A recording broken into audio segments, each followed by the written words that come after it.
सभी साथियों को राम राम। स्वागत है आप सभी का GK GS by Harish Bhardwaj official YouTube channel के अंदर।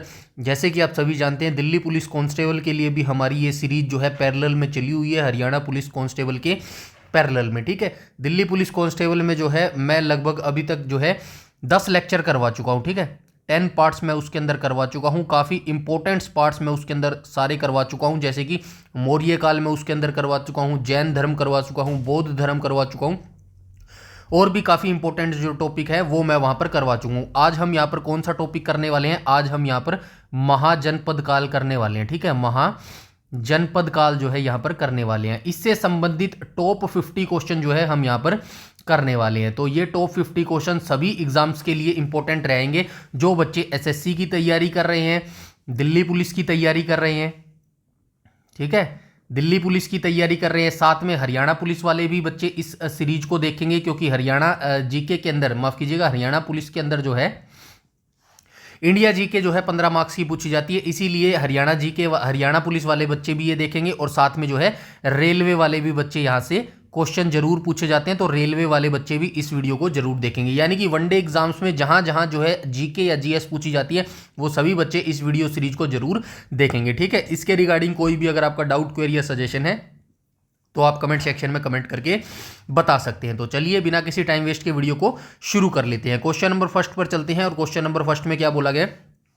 छठी शताब्दी ईसा पूर्व में भारत में लगभग कितने महाजनपद अस्तित्व में थे जिनका उल्लेख बौद्ध और जैन ग्रंथ दोनों में मिलता है? मतलब छठी शताब्दी ईसा पूर्व में भारत में कितने महाजनपद होते थे जिनका उल्लेख हमें बौद्ध ग्रंथ से भी मिलता है और जैन ग्रंथ से भी मिलता है? तो राइट ऑप्शन क्या हो जाएगा? राइट ऑप्शन हो जाएगा ऑप्शन नंबर डी। यहां पर जो है बिल्कुल करेक्ट हो जाएगा। ठीक है, डी करेक्ट क्यों हो जाएगा? क्योंकि जैन धर्म ले लो या फिर बौद्ध धर्म ले लो, दोनों में ही जो है हमें 16 महाजनपद का जो है उल्लेख मिलता है। ठीक है, चलते हैं next question, question number second पर। क्वेश्चन नंबर सेकंड में क्या बोला गया? क्वेश्चन नंबर सेकंड में बोला गया है अंगुत्तर निकाय जो एक बौद्ध ग्रंथ है। तो साथ में आपको यह भी याद रखना है, ये जो अंगुत्तर निकाय है ना, ये किस धर्म से संबंधित है, ये भी डायरेक्ट क्वेश्चन पूछा गया है। तो आपको याद रखना है अंगुत्तर निकाय जो है ये एक बौद्ध ग्रंथ से संबंधित है। इसमें कितने महाजनपदों का जो है उल्लेख मिलता है? तो इसमें भी जो है 16 महाजनपदों का जो है उल्लेख मिलता है। क्वेश्चन नंबर सेकंड का जो है राइट ऑप्शन हो जाएगा ऑप्शन नंबर बी। और ये प्रश्न तो जो है हरियाणा जीके में भी पूछा जाता है। ठीक है, हरियाणा पुलिस या फिर हरियाणा के एग्जाम्स के अंदर भी जो है सेम क्वेश्चन ये पूछा जाता है। ठीक है, इसीलिए मैं बोल रहा हूं हरियाणा जो पुलिस के तैयारी कर रहे हैं या फिर जो एचएसएससी के एग्जाम की तैयारी कर रहा है, वो सभी बच्चे जो है इस वीडियो सीरीज को जरूर देखेंगे। नेक्स्ट क्वेश्चन पर चलते हैं, क्वेश्चन नंबर 3 पर। तो क्वेश्चन नंबर 3 में क्या बोला गया है? क्वेश्चन नंबर 3 में बोला गया है जैन ग्रंथ है भगवती सूत्र। डायरेक्ट आपको याद रखना है भगवती सूत्र जो है ये किस धर्म से संबंधित है? तो जैन ग्रंथ से संबंधित है भगवती सूत्र। इसमें महाजनपद जो है 16 की सूची मिलती है। ठीक है, 16 महाजनपदों की इसकी सूची मिलती है। यह सूची अंगुत्तर निकाय की सूची से किस संदर्भ में थोड़ी भिन्न है? मतलब कहने का मतलब यह है, अंगुत्तर निकाय हो गया बौद्ध धर्म से संबंधित। यहां पे थोड़ा सा मैं लिख के बता देता हूं आपको। ठीक है, यहां पे लिख देता हूं अंगुत्तर निकाय। ठीक है, थोड़ा सा टाइम लगेगा लेकिन सारी चीजें आपकी क्लियर कर दूंगा मैं। ठीक है, अंगुत्तर निकाय है, यह है बौद्ध धर्म से संबंधित। ठीक है, और यहां पे क्या है? यह है भगवती सूत्र।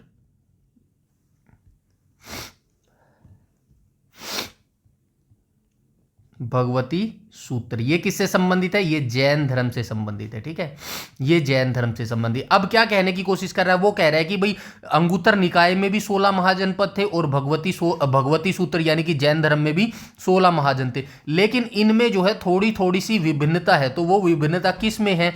स्थानों के क्रम में विभिन्नता है, कुछ नामों में विभिन्नता है, केवल भाषा में विभिन्नता है, या फिर कोई भी विभिन्नता नहीं है। तो राइट ऑप्शन क्या हो जाएगा? राइट ऑप्शन हो जाएगा ऑप्शन नंबर बी। यहां पर जो है बिल्कुल करेक्ट हो जाएगा। तो दोनों में 16 महाजनपद है और इनमें कुछ कुछ नाम जो है डिफरेंट हो सकते हैं, यानी कि जैन धर्म में कोई और नाम दिया गया होगा और बौद्ध धर्म में जो है कुछ और नाम दिया गया होगा। ठीक है, तो नामों में थोड़ा सा जो है डिफरेंट मिल सकता है। ठीक है, आई होप यहां तक सारी चीजें क्लियर हो गई होंगी। चलते हैं नेक्स्ट क्वेश्चन, क्वेश्चन नंबर 4 पर। तो क्वेश्चन नंबर 4 में क्या बोला गया है? क्वेश्चन नंबर 4 में बोला गया है मगध महाजनपद की प्रारंभिक राजधानी कहां थी? तो मगध महाजनपद की प्रारंभिक राजधानी कौन सी होती थी? तो राजगीर होती थी। ठीक है, राजगीर। पहले इसको गिरिवर्ज होती थी, लेकिन बाद में जो है इसको राजगीर जो है बोला जाने लगा। ठीक है, नेक्स्ट क्वेश्चन पर चलते हैं, क्वेश्चन नंबर 5 पर। क्वेश्चन नंबर 5 में क्या बोला गया? क्वेश्चन नंबर 5 में बोला गया है 16 महाजनपदों में से कौन सा महाजनपद दक्षिण भारत में गोदावरी नदी के तट पर जो है स्थित था। तो दक्षिण भारत में जो है महाजन पूछा गया है, निम्नलिखित में से कौन सा जो है दक्षिण भारत में अवस्थित था? तो अश्मक हो जाएगा। ठीक है, Ashmak, option number C correct हो जाएगा क्वेश्चन नंबर 5 का। तो अश्मक जो महाजनपद था ये दक्षिण भारत में जो है गोदावरी नदी के जो है तट पर स्थित होता था। नेक्स्ट क्वेश्चन चलते हैं क्वेश्चन नंबर 6 के ऊपर। क्वेश्चन नंबर 6 में क्या बोला गया है? 6 में बोला गया है निम्नलिखित में से कौन सा महाजनपद अपनी गणतांत्रिक व्यवस्था यानी कि रिपब्लिक के लिए जो है जाना जाता था, जहां राजा का पद जो है वंशानुगत नहीं होता था। तो क्वेश्चन नंबर 6 का राइट ऑप्शन क्या हो जाएगा? इसका हो जाएगा वज्जी और मल्ल हो जाएगा। ठीक है, ऑप्शन नंबर बी करेक्ट हो जाएगा। तो वज्जी और मल्ल महाजनपद जो है अपनी लोकतांत्रिक व्यवस्था के लिए जो है ये जाने जाते थे, वज्जी और मल्ल। और यहाँ का जो राजा होता था ना, इसका जो पद होता था ये वंशानुगत नहीं होता था। ठीक है, नेक्स्ट क्वेश्चन पर चलते हैं, क्वेश्चन नंबर 7 पर। क्वेश्चन नंबर 7 में क्या बोला गया है? तो क्वेश्चन नंबर 7 में बोला गया वज्जी संघ की राजधानी कहां होती थी। ठीक है, कहां थी? तो ये डायरेक्ट देखिए, डायरेक्ट जो क्वेश्चन मैंने लिखा है ना, ऐसे ही महाजनपद काल से जो है क्वेश्चन आपसे पूछे जाते हैं। 16 महाजनपद हैं, 16 की आपको राजधानी याद रखनी पड़ेगी। डायरेक्ट आपसे पूछा जा सकता है। यहां तो मैंने वज्जी संघ लिखा है, जरूरी नहीं है वज्जी संघ ही आपसे पूछेगा, किसी भी संघ की जो है राजधानी आपसे पूछ सकता है। ठीक है, तो हम देख लेते हैं क्वेश्चन नंबर 7। और 7 में बोला गया है वज्जी संघ की जो राजधानी होती थी वो वैशाली होती थी। ठीक है, क्वेश्चन नंबर 7 का राइट ऑप्शन हो जाएगा ऑप्शन नंबर ए हो जाएगा। नेक्स्ट चलते हैं क्वेश्चन नंबर 8 पर। क्वेश्चन नंबर 8 में क्या बोला गया है? क्वेश्चन नंबर 8 में बोला गया है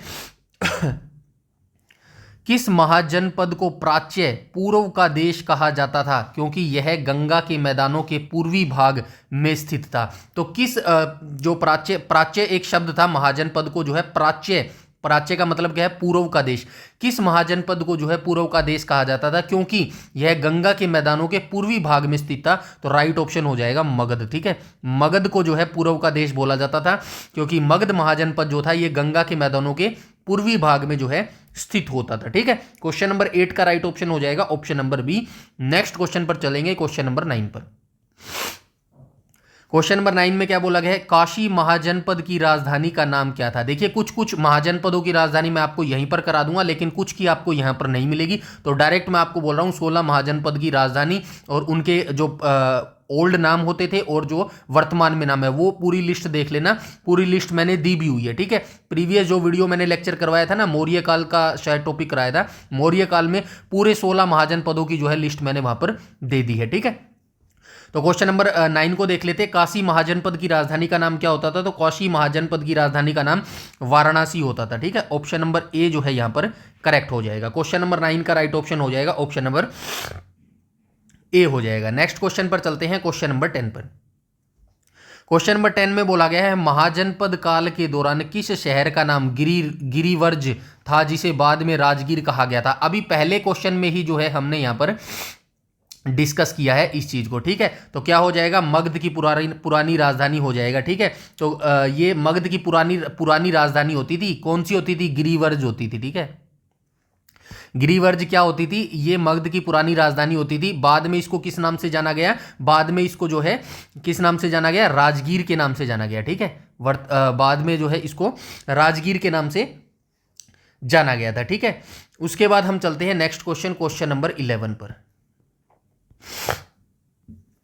क्वेश्चन नंबर 11 में क्या बोला गया? तो क्वेश्चन नंबर 11 में बोला गया कुरु महाजनपद की राजधानी का नाम क्या था? तो कुरु महाजनपद की राजधानी का नाम क्या था, जिसका उल्लेख महाभारत में भी मिलता है? तो कुरु महाजनपद की राजधानी क्या होती थी? क्वेश्चन नंबर 11 का जो है राइट ऑप्शन हो जाएगा ऑप्शन नंबर सी करेक्ट हो जाएगा। ठीक है, इंद्रप्रस्थ हो जाएगा इसका। ठीक है, कुरु ये तो आपको याद होगा ना, कौरवों और पांडव थे, कौरवों और पांडवों, उन्हीं की बात कर रहा है ये, कौरवों और पांडवों की। ठीक है, तो उन्हीं के समय में जो है कुरु वंश जो है ये कुरु वंश से संबंधित होते थे और इनकी राजधानी क्या होती थी? इंद्रप्रस्थ जो है इनकी राजधानी होती थी। ठीक है, यहां तक आई होप सारी चीजें क्लियर हो गई होंगी। नेक्स्ट क्वेश्चन पर चलते हैं, क्वेश्चन नंबर 12 के ऊपर। ठीक है,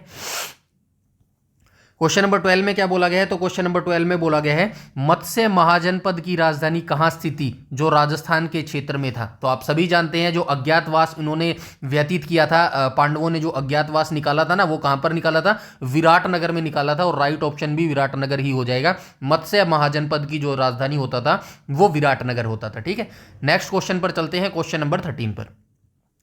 क्वेश्चन नंबर 13 में बोला गया है 16 महाजनपदों में से सबसे शक्तिशाली महाजनपद के रूप में कौन उभरा था। तो आप सभी जानते हैं, ये तो नॉर्मली बेसिक सा क्वेश्चन है। 16 महाजनपदों में से सबसे ज्यादा शक्तिशाली महाजनपद बनकर जो है उभरा था वो मगध उभरा था। ठीक है, ऑप्शन नंबर जो है डी यहां पर करेक्ट हो जाएगा। नेक्स्ट क्वेश्चन पर चलते हैं, क्वेश्चन नंबर 14 पर।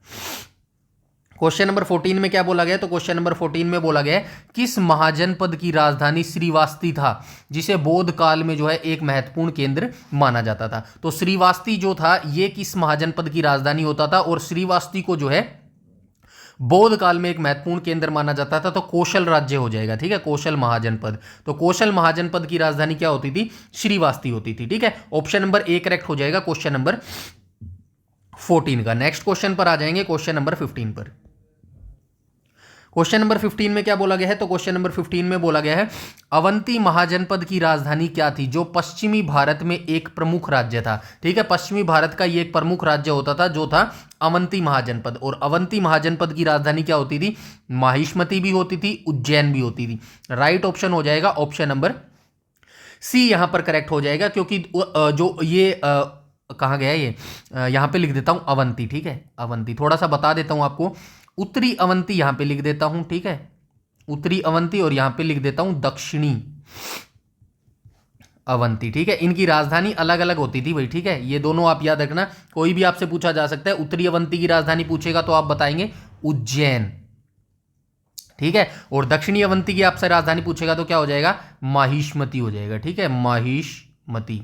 वो कौन सी फिल्म थी, माहिष्मती कहता है उसमें, वो बाहुबली फिल्म तो देखी होगी ना आपने, बाहुबली, उसी में कहता है ना जय माहिष्मती, तो वो इसी की बात करता है वो फिल्म में भी। ठीक है, तो ये याद रखना, उत्तरी अवंती की राजधानी उज्जैन होती थी और दक्षिणी अवंती की राजधानी माहिष्मती होती थी। इसीलिए जो है right option option number C हो जाएगा। ठीक है, इसके बाद हम चलते हैं क्वेश्चन नंबर 16 पर।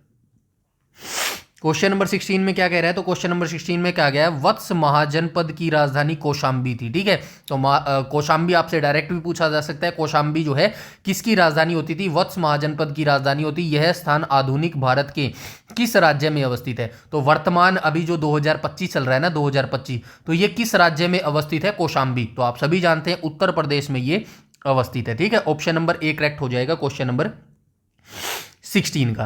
नेक्स्ट क्वेश्चन पर चलते हैं, क्वेश्चन नंबर 17 पर। क्वेश्चन नंबर 17 में क्या बोला गया है, महाजनपद काल में आहान शब्द का प्रयोग आमतौर पर किसके लिए किया जाता था। तो ये एक आहान शब्द होता था महाजनपद काल के दौरान। इस शब्द का प्रयोग जो है किसके लिए किया जाता था, तो इस शब्द का प्रयोग जो है गणराज्य की सभा बुलाने के लिए जो है किया जाता था। ठीक है, गणराज्य की जो सभा होता थी ना, सभा में सभी लोग बैठते थे भाई, राजा भी बैठते थे, नॉर्मल जनता भी बैठती थी। तो उसी गणराज्य की सभा के बुलाने के लिए जो है एक शब्द होता था आहान। ठीक है, ये आहान शब्द याद रखना, पूछा जा सकता है। ठीक है, नेक्स्ट क्वेश्चन पर चलते हैं, क्वेश्चन नंबर 18 पर। क्वेश्चन नंबर 18 में बोला गया किस महाजनपद की राजधानी तक्षशिला थी, जो शिक्षा और व्यापार का एक प्रसिद्ध केंद्र होती थी। तो कौन सा हो जाएगा, गांधार हो जाएगा। ठीक है, गांधार का कौन था, शकुनी था। ठीक है, शकुनी था ये, शकुनी यानी कि इसकी जो बहन होती थी ना, इनकी जो बहन होती थी, क्या था उनके बहन का नाम, गांधारी।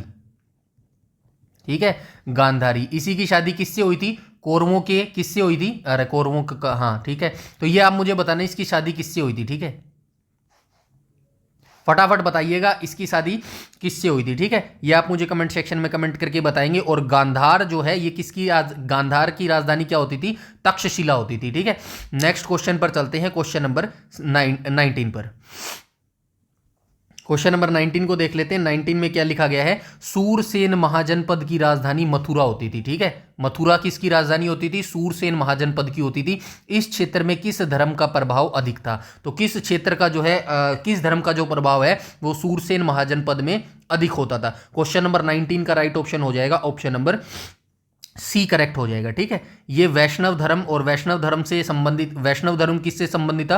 कृष्ण भक्ति से जो है ये संबंधित था। ठीक है, ऑप्शन नंबर सी यहां पर करेक्ट हो जाएगा। तो सूरसेन जो महाजनपद था, इसकी राजधानी मथुरा होती थी, और मथुरा में आप सभी जानते हैं वर्तमान में भी जो है कृष्ण भक्ति सबसे ज्यादा की जाती है। वृंदावन आप सभी जानते हैं ना, तो ये इसी के आसपास। ठीक है, इसके बाद हम चलते हैं शैव धर्म किस भगवान से संबंधित है, ये आप मुझे कमेंट सेक्शन में बताएंगे। जो शैव धर्म है, शैव धर्म, ये पूछा जाता है भाई डायरेक्ट, शैव धर्म किस भगवान से संबंधित है? ठीक है, ऑप्शन दूं क्या ना दूं? चलिए बिना ऑप्शन के बताइएगा, काफी इजी क्वेश्चन है। ठीक है, नेक्स्ट क्वेश्चन पर चलते हैं, क्वेश्चन नंबर 20 पर। क्वेश्चन नंबर 20 में क्या बोला गया है? तो क्वेश्चन नंबर 20 में बोला गया है, महाजनपद काल में नियमित और स्थायी सेना रखने वाला पहला शासक कौन माना जाता है जिसने मगध साम्राज्य की नींव रखी थी? चलिए, आपको डायरेक्ट पता होना चाहिए या फिर पता भी होगा, आपको ये नहीं पता, मान लेते कि महाजनपद काल में नियमित और स्थायी सेना जो है किसने पहले रखी थी, शुरुआत किसने की थी, लेकिन आपको ये पता है मगध साम्राज्य की नींव किसने रखी थी, तो भी आप जो है इस क्वेश्चन को कर लेंगे। किसने रखी थी? बिंबिसार ने रखी थी। ठीक है, ऑप्शन नंबर सी करेक्ट हो जाएगा क्वेश्चन नंबर 20 का। नेक्स्ट क्वेश्चन पर चलते हैं, क्वेश्चन नंबर 21 पर। ठीक है, टॉप 50 क्वेश्चन हम इसके अंदर करने वाले हैं एमसीक्यू। ठीक है, किससे? महाजनपद काल से, इससे बाहर नहीं जाएगा महाजनपद काल का क्वेश्चन। ठीक है, बस इस वीडियो को आराम से बैठ के जो है अच्छे तरीके से 2-3 बार देख लेना, महाजनपद काल से बाहर इससे क्वेश्चन नहीं जाएगा। ठीक है, क्वेश्चन नंबर 21 को देख लेते हैं। 21 में क्या बोला गया है? बिंबिसार किस राजवंश से संबंधित था जिसने मगध पर शासन किया? तो आप सभी जानते हैं मौर्य वंश की स्थापना किसने की थी? चंद्रगुप्त मौर्य ने की थी। ठीक है, चंद्रगुप्त मौर्य ने जो है इसकी स्थापना की थी। उसके बाद जो है यहां पे क्या दिया गया? गुप्त वंश की स्थापना किसने की थी? आप सभी जानते हैं श्रीगुप्त ने जो है गुप्त वंश की स्थापना की थी। हर्यक वंश की स्थापना की थी तो बिंबिसार ने ही हर्यक वंश की स्थापना की थी। ठीक है, बिंबिसार ने ही जो है हर्यक वंश की स्थापना की थी। ऑप्शन नंबर सी यहां पर जो है बिल्कुल करेक्ट हो जाएगा। नेक्स्ट क्वेश्चन पर चलते हैं, क्वेश्चन नंबर 22 पर। क्वेश्चन नंबर 22 में क्या बोला गया? राजतरंगनी के अनुसार कश्मीर का प्राचीन नाम किस महाजनपद से मिलता जुलता है? ठीक है, तो राजतरंगनी जो है कल्हण के द्वारा लिखी गई है राजतरंगनी, और राजतरंगनी के अनुसार जो कश्मीर का प्राचीन नाम है वो किस महाजनपद से मिलता जुलता है? तो ये हो जाएगा कंबोज हो जाएगा। ठीक है, कंबोज महाजनपद से जो है जो प्राचीन नाम कश्मीर का होता था वो मिलता जुलता था। ठीक है, क्वेश्चन नंबर 22 का राइट ऑप्शन हो जाएगा ऑप्शन नंबर ए। इसके बाद हम चलते हैं क्वेश्चन नंबर 23 पर। ठीक है, हाँ, 23 में क्या बोला गया है?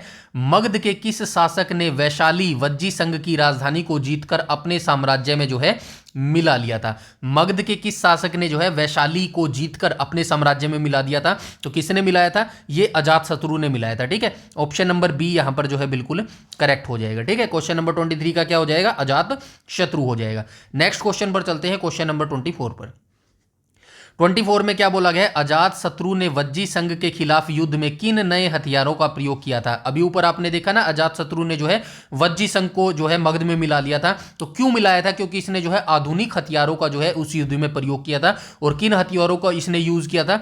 रथ मूसल और शिलांकर कटक जो है इन हथियारों का इसने यूज किया था। ठीक है, नेक्स्ट क्वेश्चन पर चलते हैं, क्वेश्चन नंबर 25 पर। 25 में क्या बोला गया है? 25 में बोला गया है किस शासक ने पाटलिपुत्र को मगध की नई राजधानी बनाया और उसे सुरक्षित किया था? तो आप सभी जानते हैं किस शासक ने जो है पाटलिपुत्र को मगध की नई राजधानी बताया। सबसे पहले क्या होता था? गिरिवर्ज होता था। उसके बाद जो है गिरिवर्ज को किस नाम से जाना गया मैं ऊपर बता चुका हूं, लेकिन जो है पाटलिपुत्र इसने स्थानांतरित करके नई राजधानी बना दिया था। तो ये कौन था?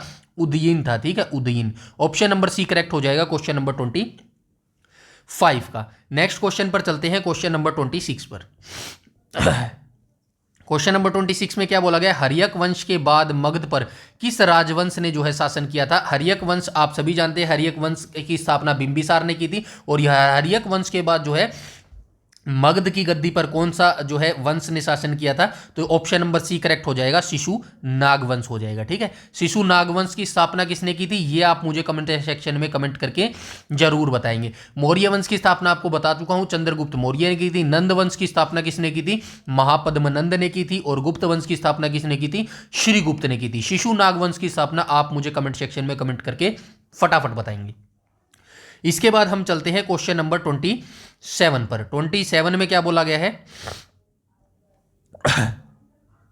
तो 27 में बोला गया किस शासक ने अवंती उज्जैन को मगध साम्राज्य में मिलाया, उस जिससे मगध की पश्चिमी सीमा तक जो है विस्तार हुआ था। तो क्वेश्चन नंबर 27 का राइट ऑप्शन हो जाएगा ऑप्शन नंबर बी करेक्ट हो जाएगा, यानी कि शिशुनाग ने जो है अवंती उज्जैन को जो है मगध साम्राज्य में मिला लिया था, जिससे मगध की पश्चिमी सीमा तक जो है मगध का जो है विस्तार हो गया था। ठीक है, नेक्स्ट क्वेश्चन पर चलते हैं, क्वेश्चन नंबर 28 पर। क्वेश्चन नंबर 28 में क्या बोला गया, 28 में बोला गया शिशु नाग वंश के बाद मगध पर किस वंश का शासन स्थापित हुआ, जिसे भारत का पहला साम्राज्य निर्माता वंश कहा जाता है। तो कौन सा हो जाएगा, नंद वंश हो जाएगा। ठीक है, ऑप्शन नंबर सी करेक्ट हो जाएगा। अभी मैं बता के आया हूं, नंद वंश की स्थापना जो है महापद्मनंद के द्वारा जो है की गई थी। 28 का राइट ऑप्शन हो जाएगा। और इसका अंतिम शासक भी आपसे पूछा जाता है। ठीक है, ये जो नंदवंश था ना, नंदवंश का अंतिम शासक कौन होता था, तो नंदवंश का अंतिम शासक जो है कौन होता था, धनानंद होता था। ठीक है, धनानंद होता था। और धनानंद को किसने हराया था, चंद्रगुप्त मौर्य ने हराया था। ठीक है, चंद्रगुप्त मौर्य ने हराया था। ये चीज आप याद रखेंगे। डायरेक्ट क्वेश्चन ऐसे ही पूछे जाते हैं भाई, इससे बाहर नहीं जाएगा। मैं बार बार बोल रहा हूं, अच्छे से दिमाग से बैठ के, ठंडे दिमाग से आराम से बैठ के इस वीडियो को देखना। ठीक है, नेक्स्ट क्वेश्चन पर चलते हैं, क्वेश्चन नंबर 29 पर। सारे क्वेश्चन आपको यहीं से मिलेंगे, क्योंकि यह सारे क्वेश्चन मैं कहां से लेके आया हूं, एनसीईआरटी की बुक से जो है उठाकर लेके आया हूं। ठीक है, हर जगह आपको ये क्वेश्चन काम आने वाले हैं। इसके बाद हम चलते हैं क्वेश्चन नंबर 29 पर।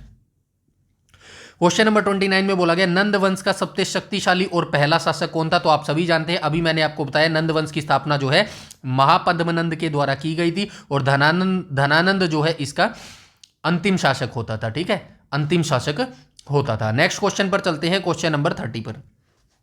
क्वेश्चन नंबर 30 में क्या बोला गया, 30 में बोला गया किस नंद शासक के शासनकाल में सिकंदर ने भारत के उत्तर पश्चिमी हिस्से पर आक्रमण किया था 326 ईसा पूर्व में। तो इस समय आप सभी जानते हैं धनानंद जो है गद्दी पर विराजमान था। ऑप्शन नंबर जो है बी यहां पर जो है बिल्कुल करेक्ट हो जाएगा। ठीक है, नेक्स्ट क्वेश्चन पर चलते हैं, क्वेश्चन नंबर 31 पर। क्वेश्चन नंबर 31 में क्या बोला गया है, तो क्वेश्चन नंबर 31 में बोला गया है महाजनपद काल के दौरान पोरस का राज्य किन दो नदियों के बीच में स्थित था। पोरस तो आप सभी जानते हैं ना, इसका जो साम्राज्य था वो किन दो नदियों के बीच में स्थित था, जहां सिकंदर से जो है इसका युद्ध हुआ था। तो क्वेश्चन नंबर 31 का राइट ऑप्शन हो जाएगा ऑप्शन नंबर सी जो है बिल्कुल करेक्ट हो जाएगा। ठीक है, वर्तमान में झेलम और चिनाब इनको नाम से जाना जाता है, लेकिन पुरानो जो ओल्ड नाम इनके क्या होते थे, ओल्ड इनके नाम होते थे वितस्ता और अस्किनी जो है इनके नाम होते थे। ठीक है, यहां पे लिख देता हूं वितस्ता और अस्किनी।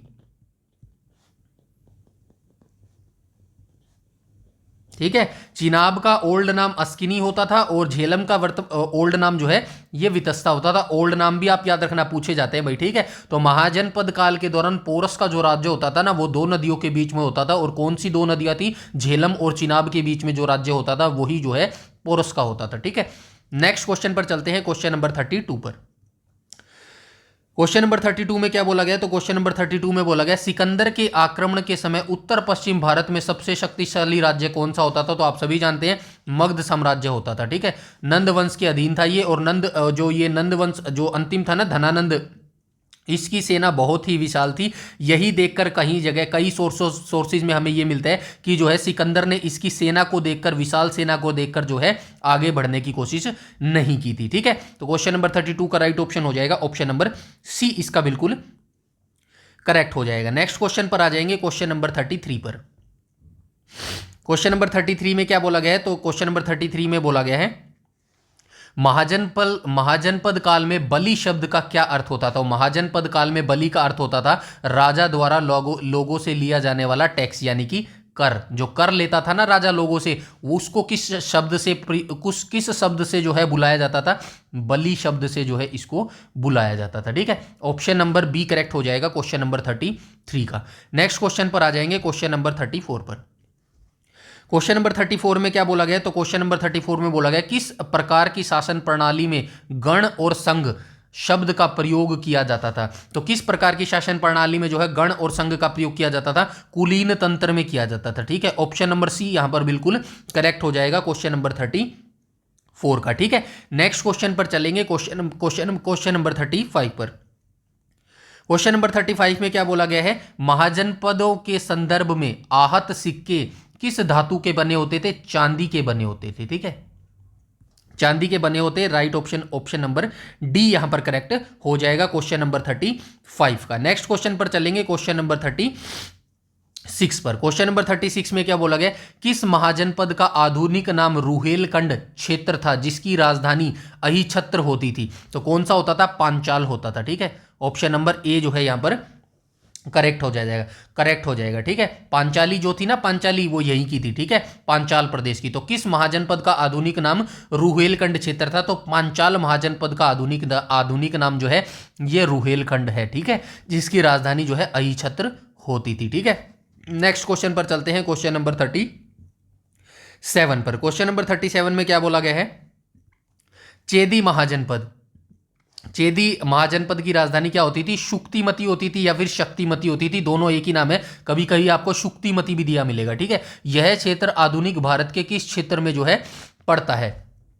तो चेदी महाजनपद की जो राजधानी शुक्तिमती होती थी, ये वर्तमान में किस महाजनपद क्षेत्र में पड़ता है? बुंदेलखंड में पड़ता है, असम में पड़ता है, पंजाब में पड़ता है या फिर गुजरात में पड़ता है? क्वेश्चन नंबर 37 का राइट ऑप्शन हो जाएगा ऑप्शन नंबर ए हो जाएगा। बुंदेलखंड जो वर्तमान में मध्य प्रदेश में है ना, मध्य प्रदेश और उत्तर प्रदेश दोनों की सीमाओं पर है ये, वैसे तो मध्य प्रदेश में है ये। ठीक है, तो ये चीज आप याद रखना। ठीक है, क्वेश्चन नंबर 37 का राइट ऑप्शन हो जाएगा ऑप्शन नंबर ए यहां पर करेक्ट हो जाएगा। ठीक है, नेक्स्ट क्वेश्चन पर चलते हैं, क्वेश्चन नंबर 38 पर।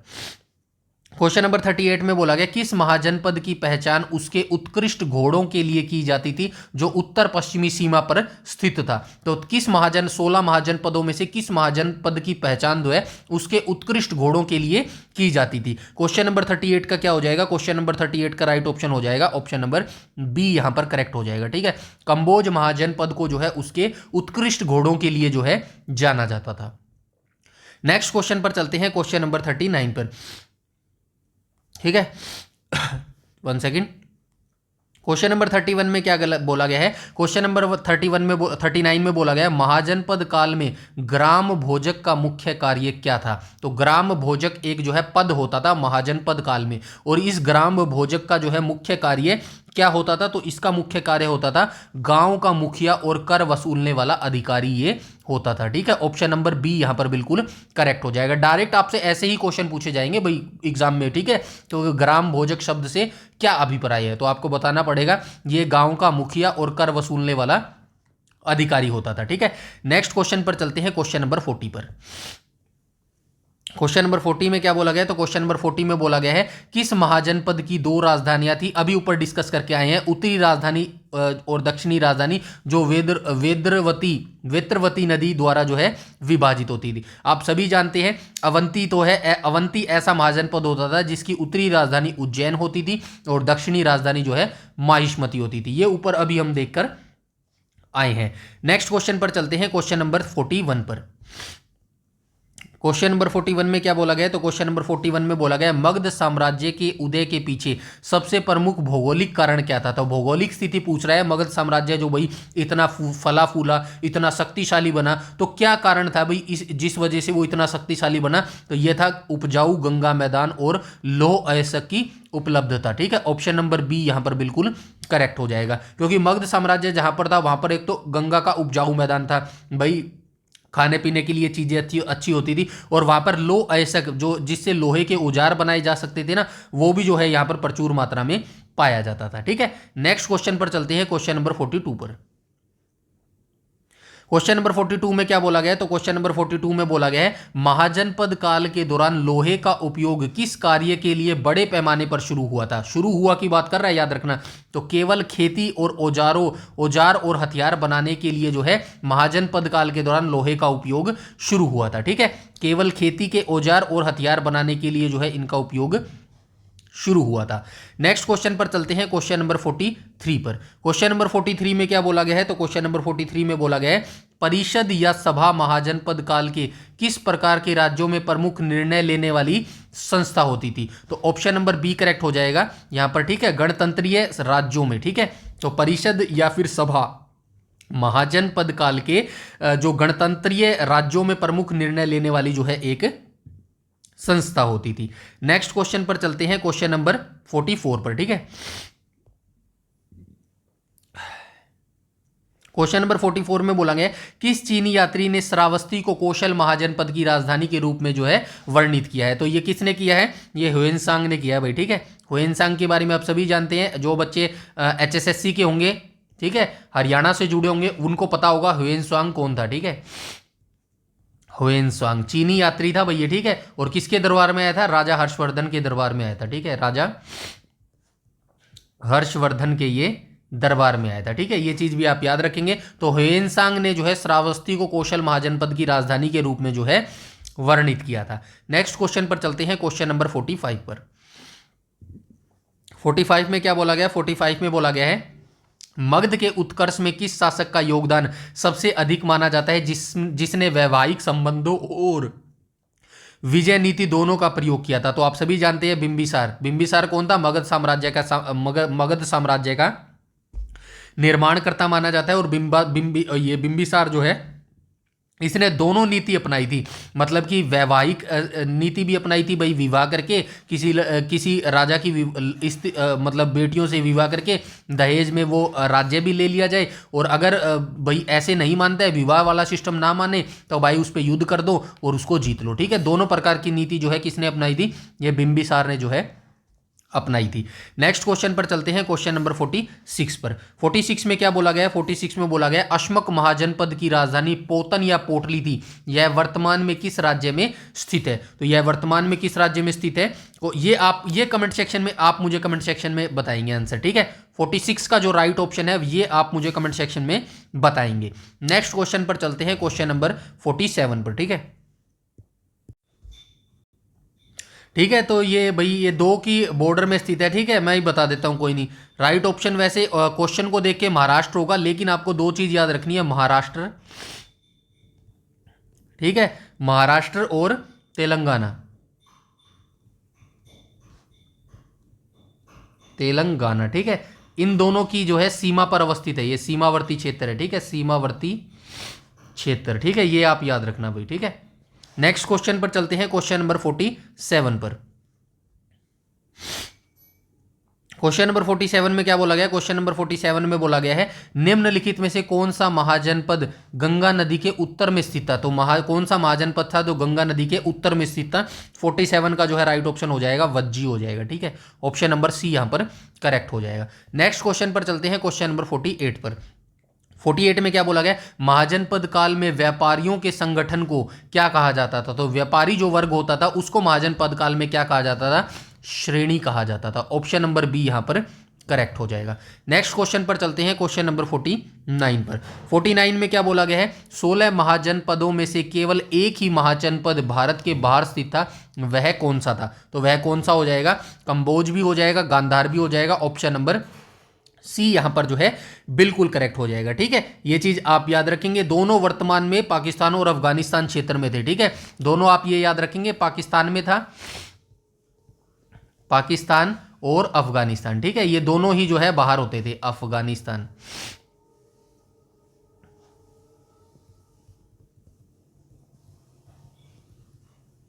ठीक है, ये आप याद रखेंगे। नेक्स्ट क्वेश्चन पर चलेंगे, क्वेश्चन नंबर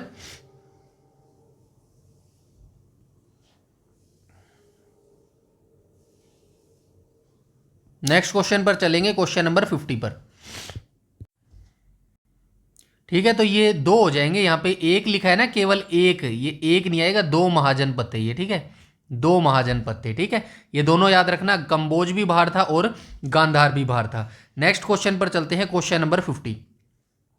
क्वेश्चन नंबर 50 में क्या बोला गया, नंद वंश के अंतिम शासक थे धनानंद, इसको हराकर मगध में मौर्य साम्राज्य की स्थापना किसने की थी। काफी इजी क्वेश्चन है, सभी को पता होगा, चंद्रगुप्त मौर्य के द्वारा जो है ऐसा किया गया था। ठीक है, तो ये हमारे टॉप 50 क्वेश्चन थे और नीचे आंसर की भी मैंने सारी यहाँ पर प्रोवाइड करवा दी है। कोई भी आपको जो है कहीं भी भटकने की जरूरत नहीं है, एक ही जगह आपको सारी चीजें मिलने वाली है। ठीक है, बस आपको इस वीडियो को ज्यादा से ज्यादा लाइक करना है और शेयर करना है, और चैनल पर कोई बच्चा जो पहली बार विजिट कर रहा है वो चैनल को सब्सक्राइब कर लेना और बेल आइकन बटन को टैप कर लेना, ताकि समय पर आपको सारी नोटिफिकेशन मिलती रहे। और हमारा जो टेलीग्राम चैनल है उसको जरूर से जरूर ज्वाइन कर लेना, क्योंकि सारी पीडीएफ सारे नोट्स जो है वो टेलीग्राम पर ही प्रोवाइड करवाए जाते हैं। इस वीडियो में इतना ही, तब तक के लिए धन्यवाद।